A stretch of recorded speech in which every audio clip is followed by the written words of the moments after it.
Good afternoon, everybody, or evening as the case may be, and welcome back to the Untitled Model and Terrain Building Project. Today we are going to be looking at the scale of kits as well as kit detail level. Basically, what does it mean for a kit to be in scale? Scale is usually expressed as a fraction. 1/144th, 1/172nd, 1/48th, 1/35th, 1/24th, 1/20th, 1/12th, and 1/6th. There's some common scales. If you build model ships, 1/350th, 1/500th, 1/1000th are common scales. Basically what it means is a reduction of the actual kit size to the model size. Let's take a look at what that means practically. Alright, this is a spacecraft. Top and bottom, not a lot of parts to it. This is 1/144th scale.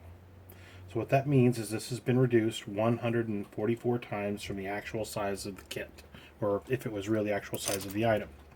In practical terms, what it means is that this 1/72nd scale kit, let me pull out the fuselage real fast, is going to be roughly double the size. This is the fuselage of the Cosmo Zero, and it is roughly double the size of that. So for every division in the kit that you go up, you can expect a bigger kit. So a 1/135th scale kit would be approximately the size, twice the size. Now, I say 1/135th because that is the most common scale for military kits. If you buy a tank or a Jeep, any ground vehicle, 99 times out of 100 it's going to be in 1/135th scale. You can also find them in 1/120th scale. Now, for model cars, we have the more common 1/24th scale.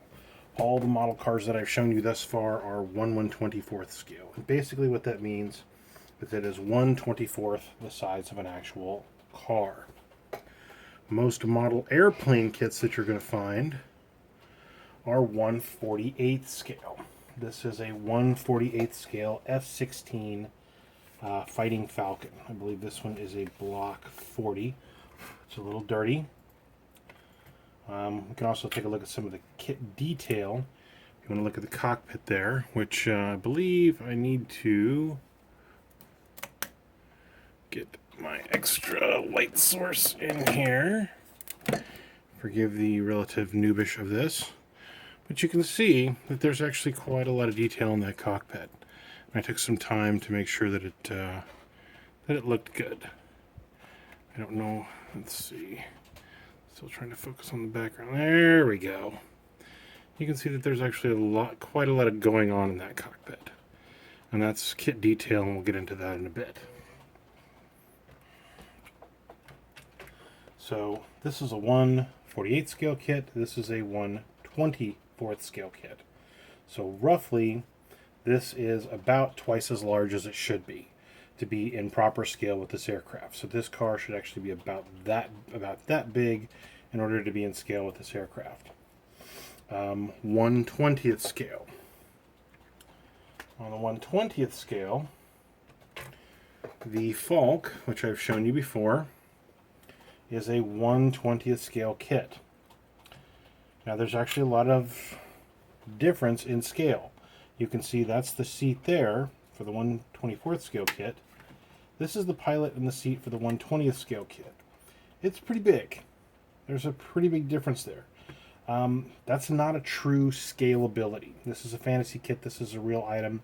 And basically that happens a lot. Scales are not universal. Every 1/148th scale kit made by every manufacturer in the world isn't going to be exactly the same. There's going to be a little bit of variation. Now, I do have some 1/12 scale kits, but there aren't anywhere I can get at them right this minute.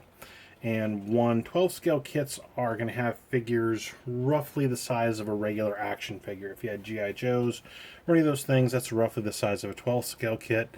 And then you get into 1/6 scale kits, and that's when you get into the fairly decent sized stuff.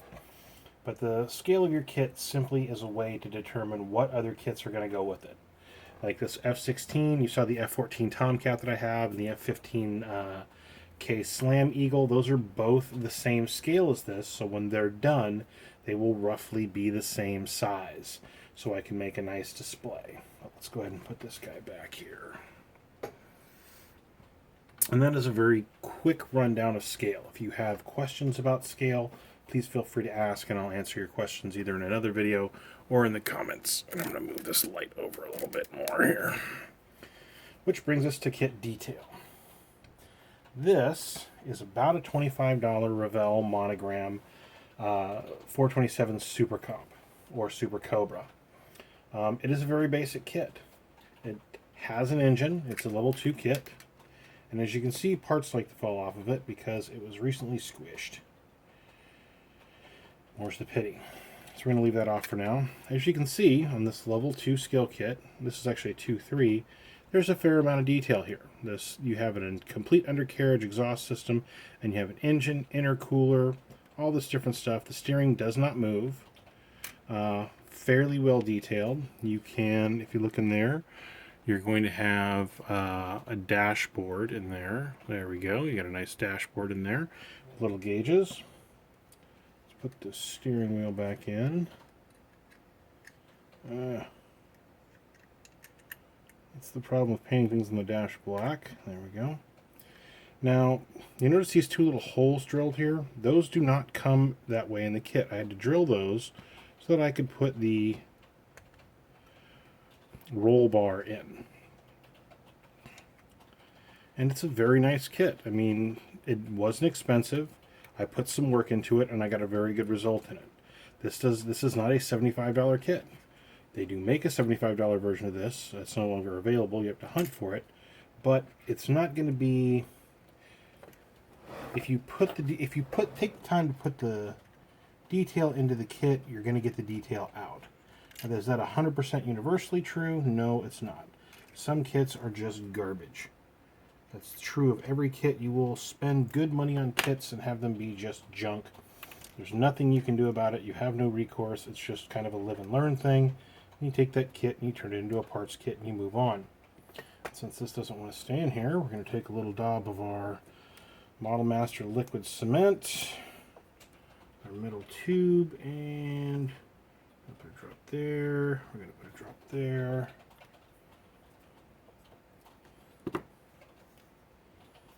And we're going to go right in there like so. Now that's going to bring us to the engine compartment. So you can see some of the detail there.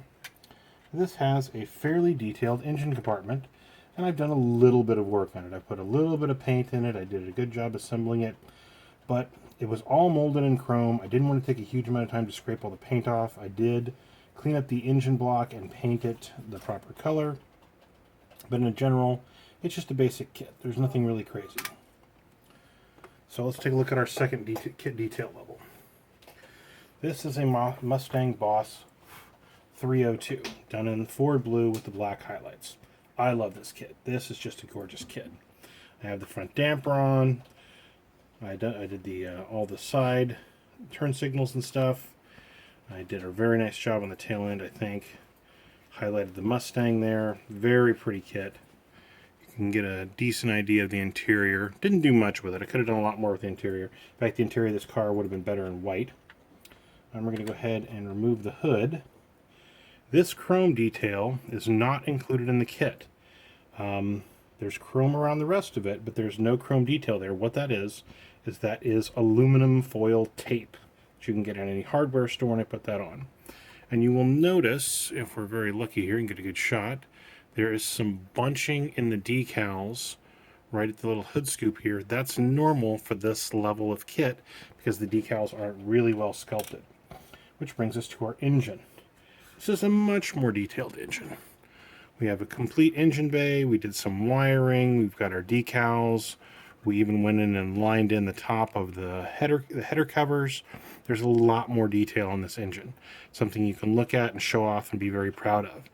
And again, that's a standard level of detail. Now, if you don't want to do all that, you can leave the hood shut and glue it there. Or most of these kits have a little gimmick where if you set them in there just right, they'll stay open by themselves. You don't need a stick or anything. And that would be a level 3-4 detail. Let's take a look at another detail. This is also a difference here. If you notice the gloss in these kits are different. These are acrylic paints. This is oil paint. This is an old Toyota Celica Super kit that I have. As you can see, it's got a very detailed substructure, our undercarriage. All this had to be built in. None of this came laid in. It's very nice. This is a Tamiya kit as well. It's got a good rear end. It's got a good detail on the interior. And this also has a fairly detailed engine bay. I didn't do a lot with this because basically it's a Toyota engine bay, and it's either going to be black or silver or aluminum or a little bit of white here. Not a huge amount of detail, but you still get the gist of it. You can look at it and go, I know what that is. That looks pretty good. And it's got a fair amount of detail. It's not a bad kit. And because this is a Tamiya kit, it actually has adjustable front wheels, so you can set the way it looks like. Now let's look at some more detailed kits. This is also a Tamiya kit. This is a Ferrari Modena 360. And this is the first kit that you will see that I've shown you that has panel lining. These black lines are gone in after the kit is done, and the panel lining really makes it pop. It really makes everything stand out so you can absolutely see it. You know where the divisions are, you know where the dividers are. Now this kit has those metal transfers I showed you the other day. We have a Ferrari metal transfer there. We have the Ferrari metal transfer horse there. We have some Ferrari Modena graphics right there. I mean, these metal transfers get really teeny tiny. And of course we have them in the side mirror and rear view mirror if you see it there. Now you can see kind of inside the car there. We have the interior, the dash, kind of the whole shooting match in there. There we go. There's a nice picture of it. Now that Ferrari leather color is custom blended.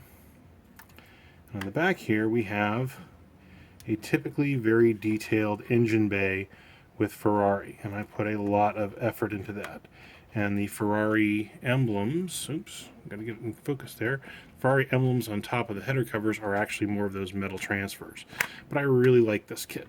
I wanted a Modena 360 in yellow, and this was they actually did make it in yellow, and I really, really like that kit. So let's go to some ludicrous levels of detail. So I may have shown you this kit before, I may not. One of my all-time favorite kits, one of my all-time favorite cars from Gran Turismo 4, the Toyota T010. Now this has a very, very detailed engine bay. If I can get it on here without dropping it. There we go. There is our super detailed engine bay. And you can see that there is just quite a whole lot going on in there. Every which way you look at it, there's something else happening. You have your intakes, multiple turbos, multiple returns, just kind of everything. And there is a fully detailed cockpit in there as well, but you cannot see it. I love this kit. This is one of my all-time favorite kits. I built one on commission for someone one time, and I said, you know what, I like that so much, I want to build myself one. So let's get that back on in there. Now, detailing engine bays is really just a matter of time. If a kit has an engine included in it, chances are you can do some detail there. Let's look at some aftermarket detail parts. This kit is an amazing kit, but has really just busted my chops repeatedly. This is the Ferrari 330, or no, the Ferrari FXX. And what this has is a substantial amount of aftermarket kit detail and standard detail. And what I'm going to show you specifically is if you look in there, you will see two sets of 5-point harnesses. That is an aftermarket detail kit, and those are 1/24. Little teeny tiny buckles, the whole 9 yards. Very, very pain in the butt to do. And then we have this that lifts off, and you can see that I've done the firewall and actual foil tape, and there's a lot going on there.